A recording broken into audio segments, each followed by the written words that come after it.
Hi friends, ഏവർക്കും കൃതി ക്രിയേഷനിലേക്ക് സ്വാഗതം. അപ്പോൾ ഞാനിന്ന് വന്നേക്കുന്നത് എന്തെന്ന് വെച്ചാൽ എൻ്റെ യൂട്യൂബ് യാത്രയും യൂട്യൂബിൽ നിന്ന് എനിക്ക് കിട്ടിയ പണിയും അതുപോലെ തന്നെ യൂട്യൂബിൽ നിന്ന് എനിക്ക് മനസ്സിലായ കാര്യങ്ങൾ ഉൾപ്പെടുത്തി ഒരു വീഡിയോ ചെയ്യുവാനായിട്ടാണ്. അപ്പോൾ വീട്ടിലെ കുറച്ച് ചെടിയും നമ്മുടെ വീടിൻ്റെ പിൻവശത്ത് നല്ല ഹരിത ഭംഗിയൊക്കെ ഉണ്ട്. അവ കാണിച്ചുകൊണ്ട് ഞാൻ പറയാവേ.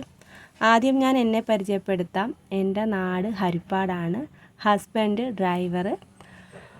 മക്കൾ 2 പേരുണ്ട്. ഒരു മോനും ഒരു മോളും. മോൻ 9ാം ക്ലാസ്സിൽ പഠിക്കുന്നു, മോള് 4ാം ക്ലാസ്സിൽ പഠിക്കുന്നു. പിന്നെ യൂട്യൂബിലോട്ട് വരാനായിട്ടുള്ള കാരണം എന്തെന്ന് വെച്ചാൽ ചെറുപ്പകാലത്താണെങ്കിൽ എനിക്കാണെങ്കിൽ വലിയ ആഗ്രഹമായിരുന്നു വലിയൊരു കലാകാരിയായി തീരണമെന്ന്. ഒന്നെങ്കിൽ ഒരു നർത്തകിയോ അല്ലെങ്കിൽ ഒരു ഗായികയോ ഒക്കെ ആയി തീരണമെന്നായിരുന്നു ആഗ്രഹം. പക്ഷേ സാഹചര്യം അതിനൊന്നും സമ്മതിച്ചില്ല. പിന്നെ നമ്മൾ ഈ ഇടയ്ക്കാണ് യൂട്യൂബിലൊക്കെ ഓരോരുത്തർ അവരവരുടെ കഴിവുകളൊക്കെ വീഡിയോസായിട്ടൊക്കെ അപ്ലോഡ് ചെയ്യുന്ന കണ്ടത്. അപ്പോൾ ഞാൻ വിചാരിച്ചെന്നെങ്കിൽ ഇന്നുപോലെ പാട്ടൊക്കെ പാടി അപ്ലോഡ് ചെയ്യാമെന്ന്. പിന്നെ രണ്ടാമത്തെ കാര്യം യൂട്യൂബിലോട്ട് വരാനായിട്ടുള്ള കാര്യം എന്തെന്ന് വെച്ചാൽ കൊറോണ ടൈം ഉണ്ടല്ലോ. കൊറോണ ഫസ്റ്റ് ടൈമിൽ തന്നെ എനിക്ക് കൊറോണ വന്നായിരുന്നു. അപ്പോൾ ആ സമയത്തുണ്ടായ ശാരീരിക ബുദ്ധിമുട്ടിനെക്കാട്ടി മാനസിക ബുദ്ധിമുട്ടേറെ ഉണ്ടായിരുന്നു. അപ്പോൾ അതിൽ നിന്നൊക്കെ ഒന്ന് തരണം ചെയ്ത് വന്നപ്പോഴത്തേക്ക് എന്നെ ഉറക്കത്തിന് 2 പ്രാവശ്യം എന്നെയാണെങ്കിൽ ഉറക്കത്തിൽ എന്തോ കടിക്കുകയും, നമ്മൾ ഹോസ്പിറ്റലിൽ ചെല്ലുമ്പോഴത്തേക്ക് വിഷമുള്ള ഒന്നുമല്ല കടിക്കുന്നത്, കടിച്ച എന്താണെന്നറിയത്തില്ല. അപ്പോൾ ആ സമയത്തൊക്കെ എനിക്ക് പ്രഷർ കൂടി. പ്രഷറിനെ കൺട്രോൾ ചെയ്യാൻ മേലാത്ത രീതിയിലായി. പിന്നെ ടാബ്ലറ്റൊക്കെ ഇപ്പോൾ കഴിക്കുന്നുണ്ട്. അങ്ങനെ പ്രഷർ ഇപ്പം നോർമലായി.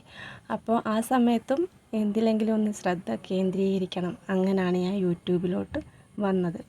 പിന്നെ യൂട്യൂബ് എനിക്ക് തന്ന പണി എന്തെന്ന് വെച്ചാൽ, യൂട്യൂബിൽ എനിക്കാണെങ്കിൽ നേരത്തെ ഇത് തുടങ്ങുന്നതിന് തൊട്ട് മുമ്പ് തന്നെ ഒരു ചാനലുണ്ടായിരുന്നു. അതിൽ ഏകദേശം ഇത്രയൊക്കെ സബ്സ്ക്രൈബേഴ്സ് എനിക്കുണ്ടായിരുന്നു. എനിക്കിപ്പോൾ ഉള്ള അത്രയും സബ്സ്ക്രൈബേഴ്സ് എനിക്കുണ്ടായിരുന്നു.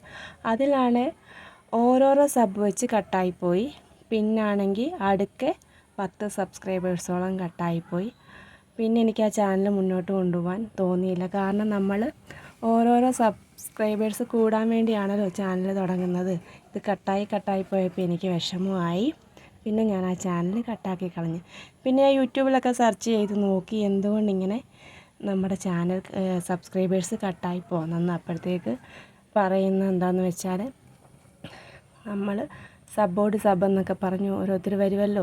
അവരാണെങ്കിൽ സബ് ചെയ്യുമ്പോൾ പരസ്പരം അങ്ങോട്ടും ഇങ്ങോട്ടും സപ്പോർട്ട് ചെയ്യണം. അങ്ങനെ ഇല്ലാത്ത ചാനലിനെയൊക്കെയാണ് യൂട്യൂബ് സ്പാമാക്കി കളയുന്നത്. പിന്നെ എനിക്ക് യൂട്യൂബിൽ നിന്ന് മനസ്സിലായ കാര്യം എന്തെന്ന് വെച്ചാൽ, നമ്മൾ വീഡിയോസൊക്കെ കഴിയുന്നത്ര ഡിലീറ്റ് ആക്കാതിരിക്കുക. അത് അൺലിസ്റ്റഡ് എന്നും പറഞ്ഞൊരു ഓപ്ഷനുണ്ട്. അതിൻ്റെ അകത്ത് നമ്മൾ സേവ് ചെയ്ത് വെക്കുക. പിന്നെ കഴിയുന്നത്ര സബ്ബെന്നും പറഞ്ഞ് വരുന്നവരെ പരസ്പരം സപ്പോർട്ട് ചെയ്യുക. പിന്നെ പറയാനുള്ളത്, ഞാനൊരു സാധാരണ വീട്ടമ്മയാണ്. പുതുതായിട്ട് വീഡിയോസൊക്കെ കാണുന്നവരൊക്കെ എൻ്റെ ചാനലൊന്ന് സബ്സ്ക്രൈബ് ചെയ്യണം. പിന്നെ എന്നെ സപ്പോർട്ട് ചെയ്തവരെ എല്ലാം തന്നെ ഞാൻ തിരിച്ച് സപ്പോർട്ട് ചെയ്തിട്ടുണ്ട്. തുടർന്നും അവരൊക്കെ എന്നെ സപ്പോർട്ട് ചെയ്യണം. പിന്നെ എന്നെയാണെങ്കിൽ യൂട്യൂബ് തുടങ്ങാനായിട്ട് എന്നെ ഏറെ സഹായിച്ചത് എൻ്റെ ചേച്ചിയും ചേച്ചിയുടെ ഹസ്ബൻഡും ഒക്കെയാണ്. അവർക്കും ഈ അവസരത്തിൽ ഞാൻ താങ്ക്സ് പറയുകയാണ്. അപ്പോൾ ഇത്രയേ ഉള്ളൂ. ബൈ.